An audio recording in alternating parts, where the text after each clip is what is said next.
so glad you're here. Please rise and lift your voices. Number 347, Gather the Spirit.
Good morning, and happy summer.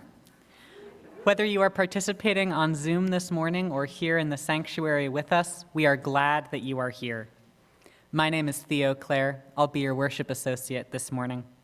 Reverend Lucy Bunch is away this week on vacation, and Reverend Roger Jones is here on campus, but this morning he is co-leading religious education programs, which began about 20 minutes ago, but he'll be back during coffee hour if you want to say hello.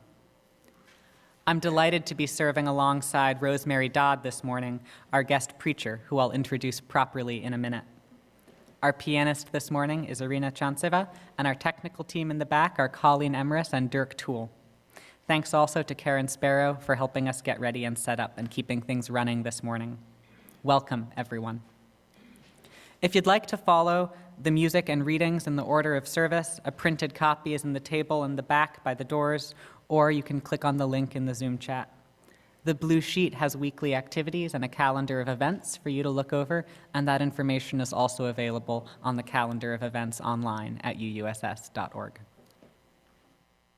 We invite you to explore the ways that we live out our mission, which says, we come together to deepen our lives and be a force for healing in the world. Our summer bi-weekly message comes out by email every other Friday, so keep an eye on your email inbox for that, or you can find it and subscribe to it on our website. This has announcements, invitations, and a pastoral note every other week. If you're new to UUSS this morning, we extend a special welcome. If you want, please feel free to fill out a newcomer's card so that we can connect with you, either in the link posted in the chat or at the welcome table in the entry hall after the service. We hope that you'll stay to enjoy some coffee with us. On Zoom, we have a brief time for conversation in small breakout rooms after the service, where you can get acquainted with friends new and old. Here on site, please join us for refreshments and coffee out on the patio, and you can check out the connections table in the welcome Hall to learn more about what we have going on at UUSS. Tomorrow night, there will be a forum with the Committee on Ministry and board members. They'll be talking about the new model which has evolved between Reverend Lucy and Reverend Roger, who are co-ministers of equal standing in our congregation. The Committee on Ministry will be hosting a Zoom meeting tomorrow at 7 o'clock in the same Zoom space where we stream this service. That link is available if you follow and click the link on the website. This morning, we are very lucky to have Rosemary Dodd leaving our service. Rosemary is a third-year MDiv student at Harvard Divinity School and is with us in Sacramento this summer, serving as a chaplain intern at the Sutter Medical Center downtown. Rosemary and I have actually known each other since we were in about middle school. We participated in the same UU youth communities growing up. Rosemary is passionate about youth empowerment and social change and is excited to be learning from the communities that she is serving this summer. Please join me in welcoming Rosemary warmly to UUSS.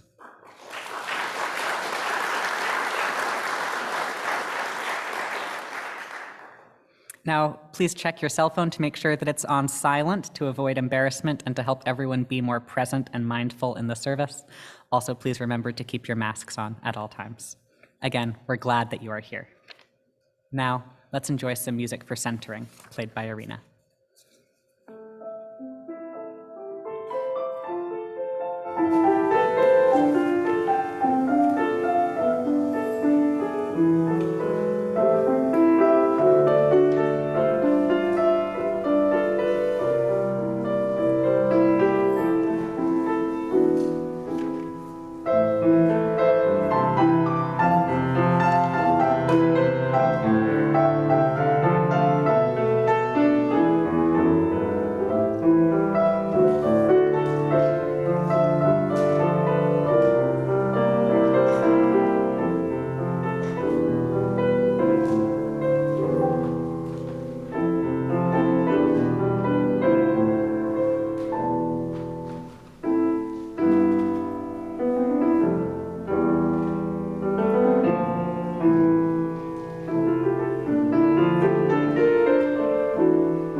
I'd like you to join me in reading our opening. I'd like you to join me in reading the chalice lighting words together in unison. For those of you on Zoom, if you'd like to light your own chalice at home, now's a good time to get your candle ready. This hour is sacred because we make it so. As we light this flame, we come together to celebrate life's mysteries, to honor the spark of transcendent life within each of us.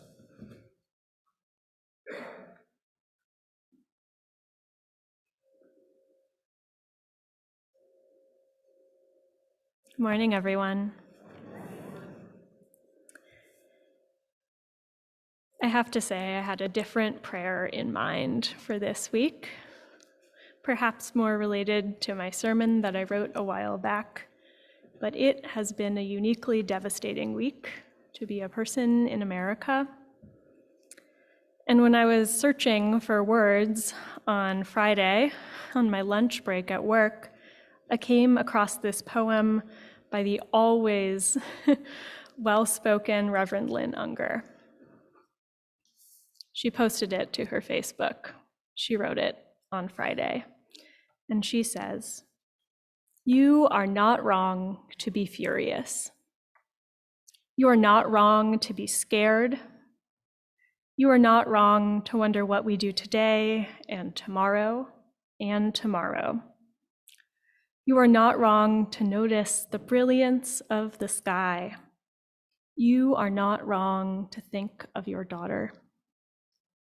You are not wrong to imagine people you will never know, and you are not wrong to think, this doesn't really affect me, and to know it really does. You are not wrong to look for pictures of puppies or kittens or flowers or trees, and you are not wrong to try and massage the ache out of your own heart.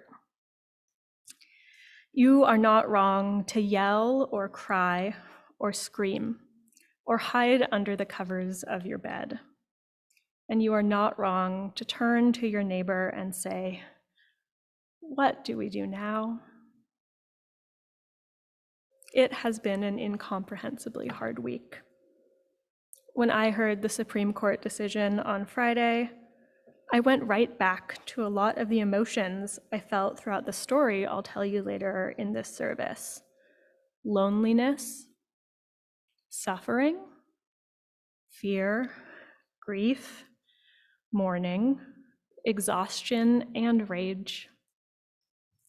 When I tell you later that sympathy is not enough, I mean it with this week's news too. My sermon today, for the most part, I'll spoil it, it has a happy ending. You see, I was able to access resources, to connect to support systems, and to learn to live in my own body so that it once again feels like home. But for people who might need to access abortion across this country, there is no happy ending guaranteed. There's no way to know that our bodies will be a safe place for us anymore. We all love someone who has had an abortion, whether or not we are aware of it. And I know from what I've heard that this is a community where we are deeply aware of injustice. And we know that there is so much of that to hold. This week alone, the Supreme Court also ruled that those accused of a crime no longer may hold the police accountable if they are not read their Miranda rights. It ruled that nobody has the right to sue Border Patrol officers for police brutality. And it also said that the right to carry a concealed handgun is more important than the safety of our children. It feels like too much to bear. It really does. And all I can offer is to give us a moment here together to breathe, to keep breathing, and to feel our emotions coursing through us. Can you feel them? And we can know in our bodies that none of this is right. It is time, as Reverend Lynn Unger reminds us, to turn to our neighbors and say, what do we do now?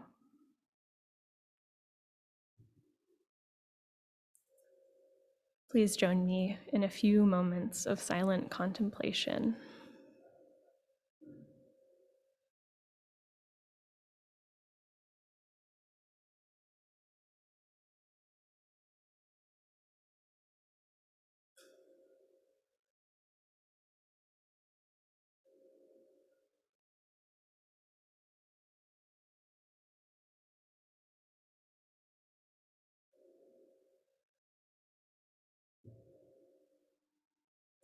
I'd now like to invite our song leaders up to help me lead a song that has given me a lot of comfort over the past, well, to be honest, the past couple years, but also this week.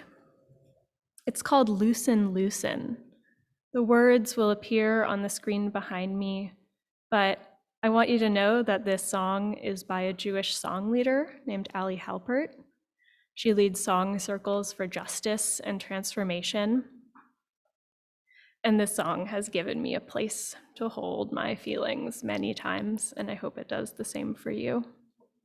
So the way this will work is I'll teach you the song. So I'll sing a line, and we'll all sing it back together. We'll do that through the whole song, and then we'll sing it through 3 times, feeling the words in our bodies. If you feel so called, you might notice that the 2 parts of the song layer on top of one another, and feel free to sing whichever one calls to you.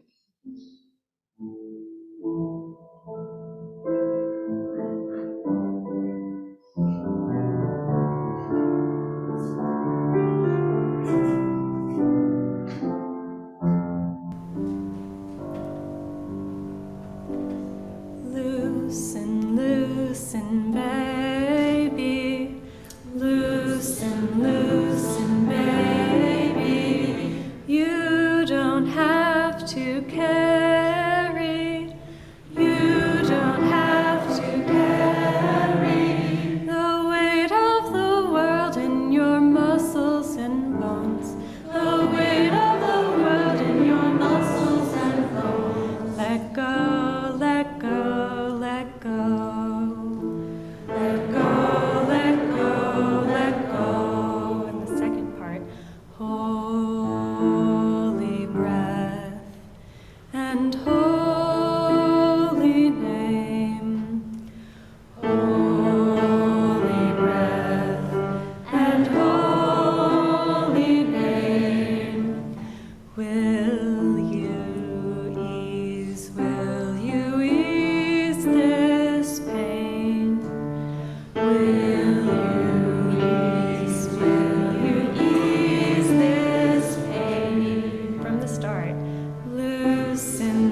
Thank you for singing with me.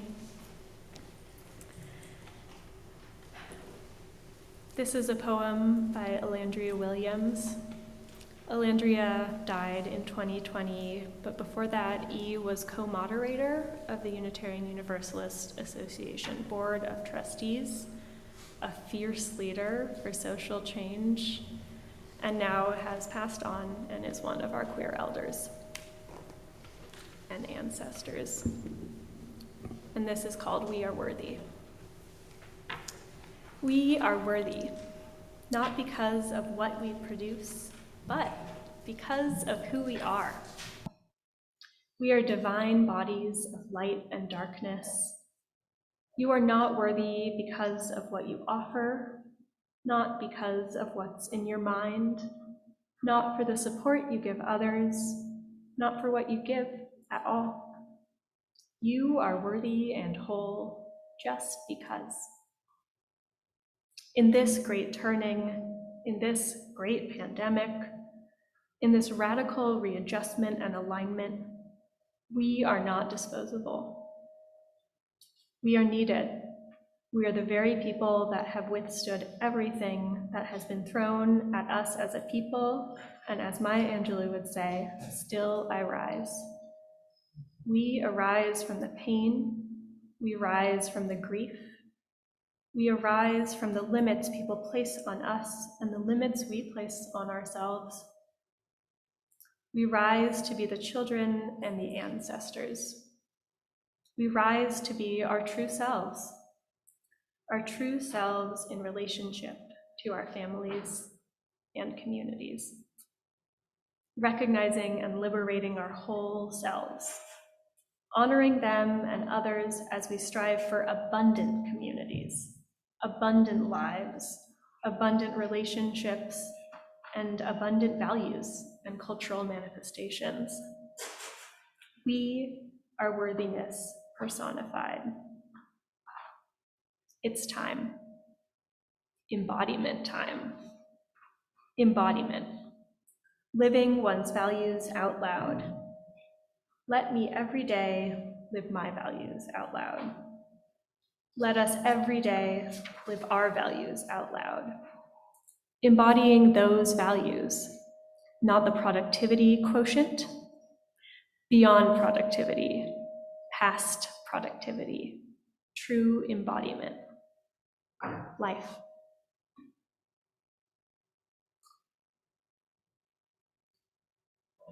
It's here a gift of music.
There's a reading I'd like to share with you.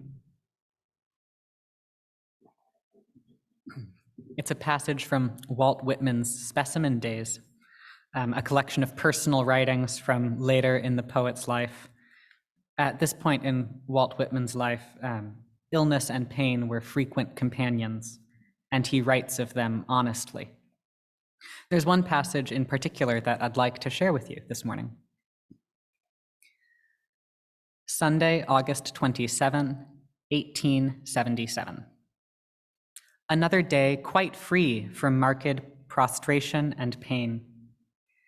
It seems indeed as if peace and nutriment from heaven subtly filter into me as I slowly hobble down these country lanes and across fields, in the good air, as I sit here in solitude, open, voiceless, mystic, far removed yet palpable nature.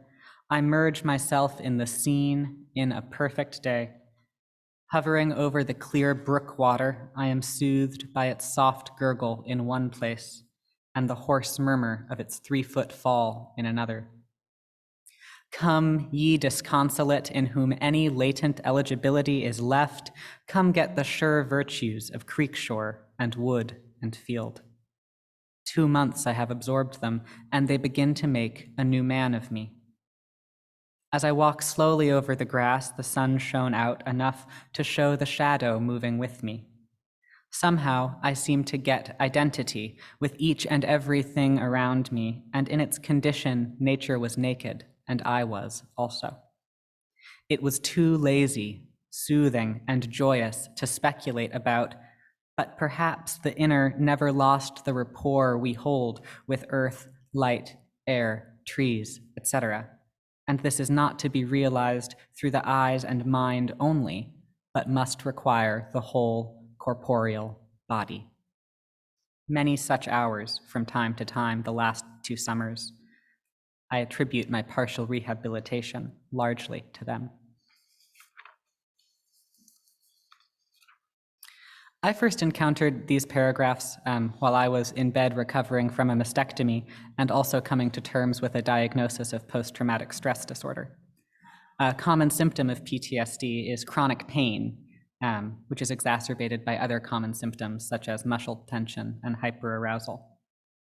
Whitman invites us, in our pain, to relax into naked laziness and the soothing warmth of the sun, to seek embodied connection with the world around us, not through our eyes, but through our whole corporeal body.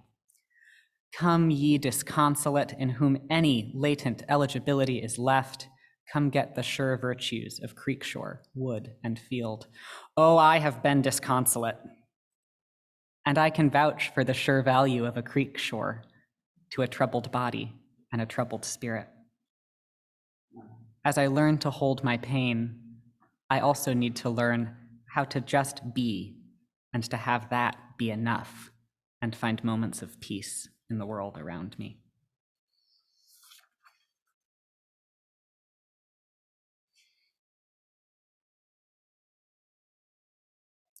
Our congregation's mission statement states that we come together to deepen our lives and be a force for healing in the world. We live this mission in many ways, including the practice of generosity, by sharing half of each Sunday's offering with an organization working to heal the world and our immediate local community. Our community partner for the month of June is FEA Nature Center. The Nature Center encompasses about 100 acres of restored and undeveloped oak woodland, chaparral, and riparian habitat along the American River in Carmichael. The Nature Center offers interpretive displays, cultural events and workshops, and educational programming for people of all ages to learn about the natural history and ecology of our area. I've been going to FEA since I was an infant, and my experiences at the Nature Center and the lower stretch of this American river motivated me to pursue a career in river restoration. If we're talking about the sure values of creek shore, wood, and field, can't think of a better place than FEA. Please give generously in support of this organization. On the slide, you can also see the ways that you may contribute electronically or by mailing in a check, and this information is also posted in the chat for those of you on Zoom. For those of you in the sanctuary, we will be passing the basket. If you prefer not to touch the basket, please just cross your arms over your chest to let the people near you know to pass you over. Remember that you can also set up a text message from your seat in the sanctuary to make a payment right here. Thank you very much for your generosity this morning. Let's enjoy some music.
Please join me in together reciting the words of our spoken offertory response as Karen collects the baskets.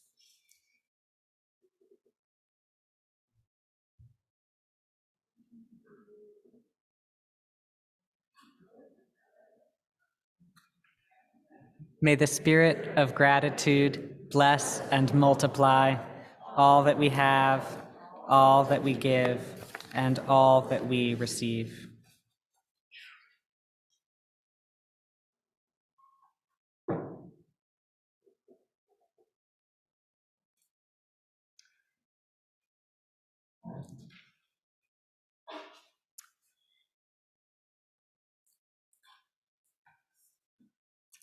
I remember the first time a doctor told me that there was nothing they could do. It was a foggy California morning in November 2018, and I'd been in pain for months. Simply walking around my apartment had turned into a nagging, persistent pain in both of my knees. No, I told the doctors, I didn't play tennis. I wasn't a runner. I hadn't dropped something heavy on my own knee without noticing. Each medical professional in turn shrugged. They recommended ice or ibuprofen, novel inventions. They said there was nothing to be done. Subsequently, months blurred into one another, and my knees got worse and worse. I canceled time with friends, didn't make it to church. I stretched my sick time and vacation days at work until they all but disappeared. Doctors would ask me, "What sport do you want to return to?" And I told them that cooking dinner and showering in the same evening would be enough. You see, I was suffering. This was probably my first experience with suffering like this, with being so down in the pain that I didn't feel much else. It was like my knees were physically weighted, holding me down. Nowadays, my brain hides the memory of that physical sensation of pain from me, but I remember the emotions which came coursing along with it. Mostly I felt alone. Despite the support of my friends and my family, I felt that I was at fault for not being able to do the exercises which were supposed to help, that somehow I had failed. Friends, I'm not telling you this story for sympathy. Sympathy is an uncomfortable microscope which disabled people are objectified by daily. Instead, I tell you because you need to know that suffering is not inevitable. Pain might be, but the feeling of being dragged down into it is not. In a world with as much beauty as ours, suffering is not the price we pay for living here. You see, chronic pain is something our brains learn in order to protect us. How about that? Something bad happens to our bodies or our minds, either once or many times, and our brain decides to go on high alert. It keeps pain gates open, making something as soft as the touch of a butterfly's wing feel like another injury. Chronic pain is a defense mechanism gone awry, a good intention whose negative impact can be life-shattering.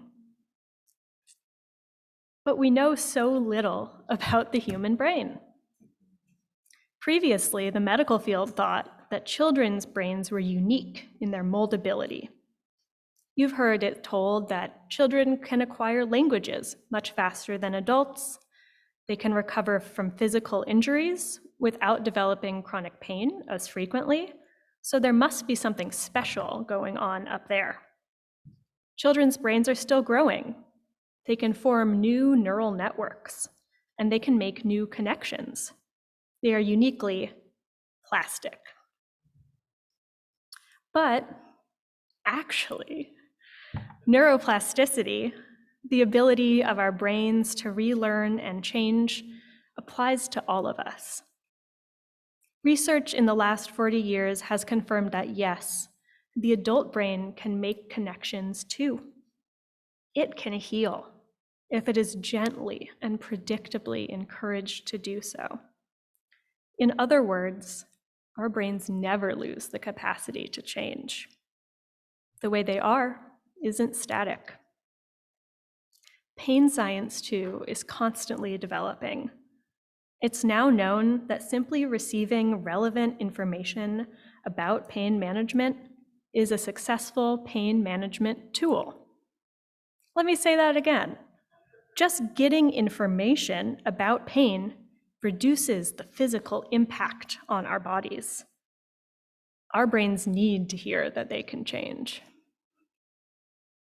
I also remember the first time I felt seen through the suffering. In a chronic pain program orientation, the facilitator took out a whiteboard marker. She wrote pain in the middle of the board, and she drew a circle around it. She then proceeded to fill the rest of the whiteboard with the effects of that pain. Nutrition, relationships, emotions, thinking, physical ability, cognition, energy, sleep. She then drew a second circle around all of it, which took up the whole board. She labeled it chronic pain syndrome. I looked around the room, and there were tears in the eyes of nearly every person there. This doctor had said the hard thing, that pain touches every part of our lives. Most doctors try and focus on a single solution at a time, which addresses a single cause. Instead, this facilitator did something completely different. She saw us as whole people whose medical conditions were taking over our lives in ways that we could not manage alone.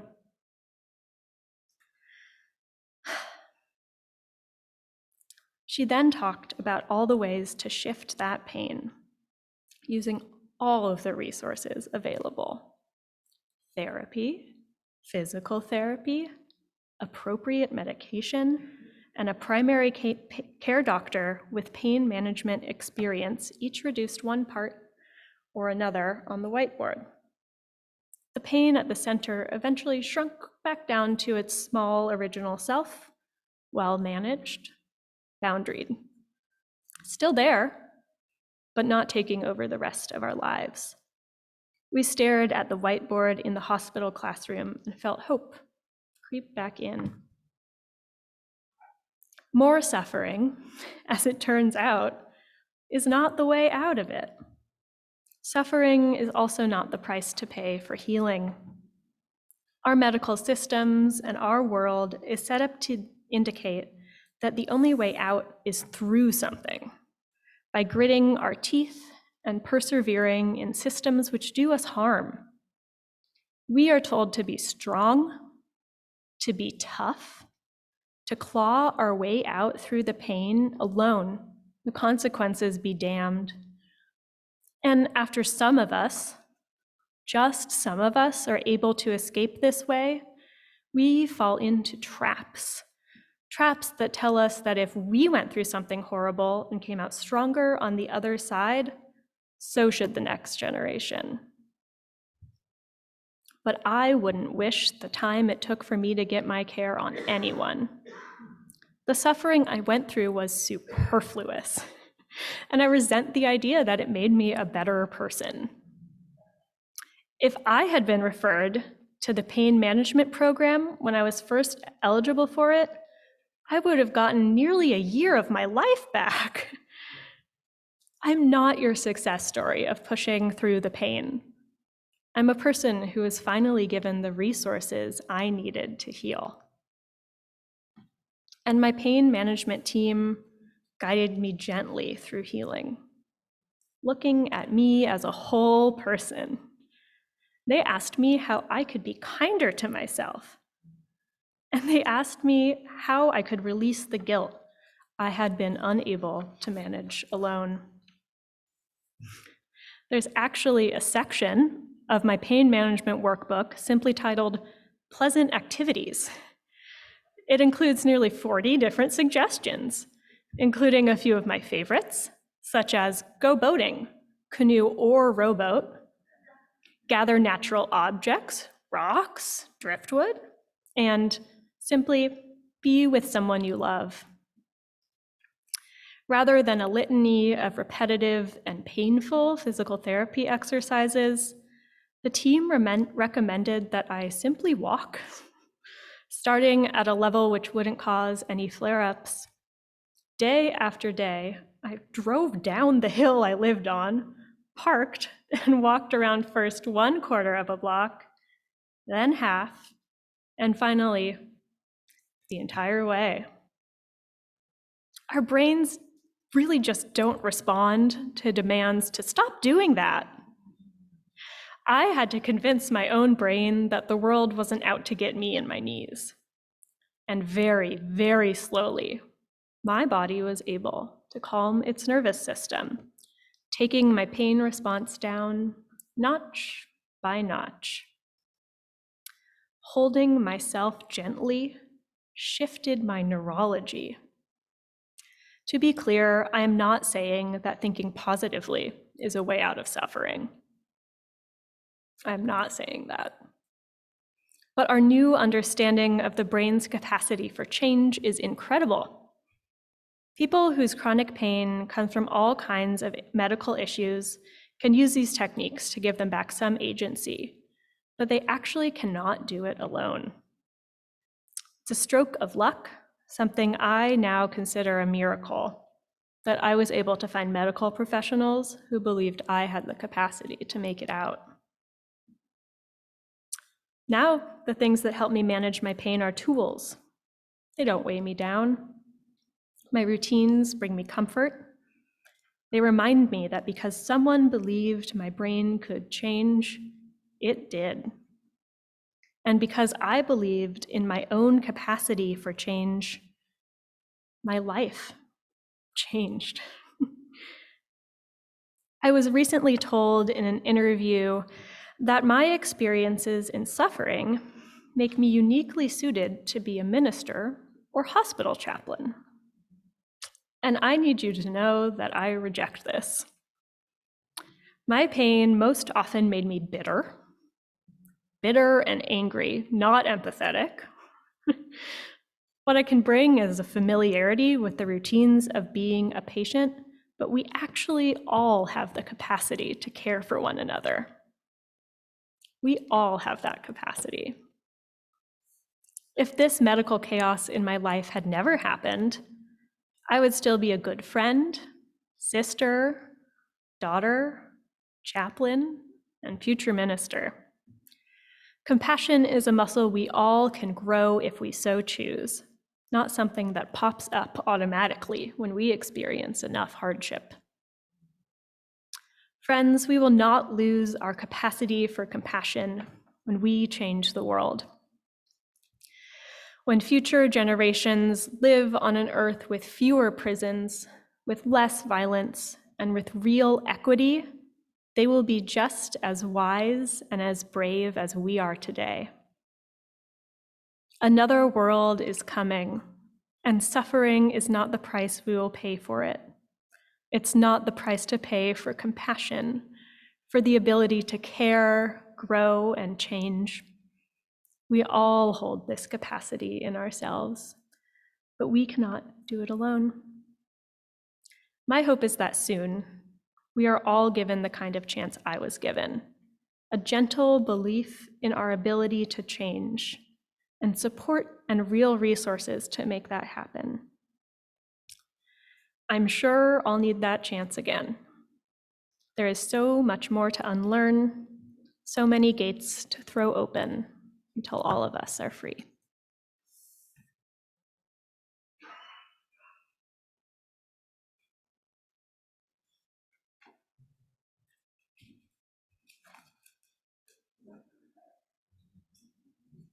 Come, sing a song with me, number 346.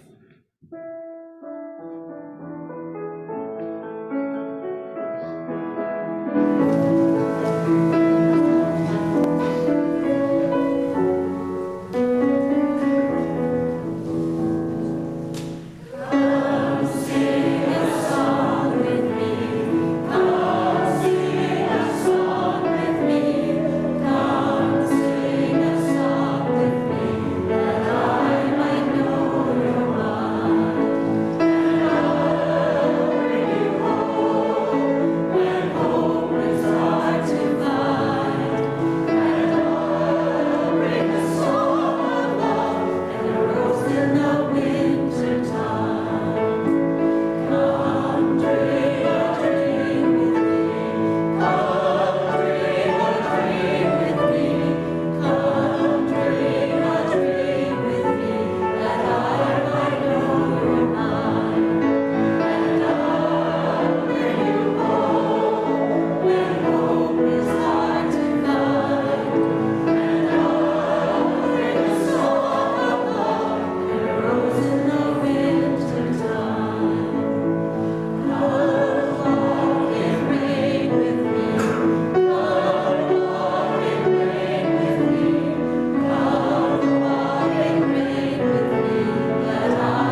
Let's reach out and connect to one another. For those that see God, may God go with you. For those that embrace life, may life return your affection. For those that seek a right path, may the way be found and the courage to take it step by step. May faith in the spirit of life, hope for the community of earth, and love for the sacred in one another be ours now and for all the days to come. Amen, and blessed be.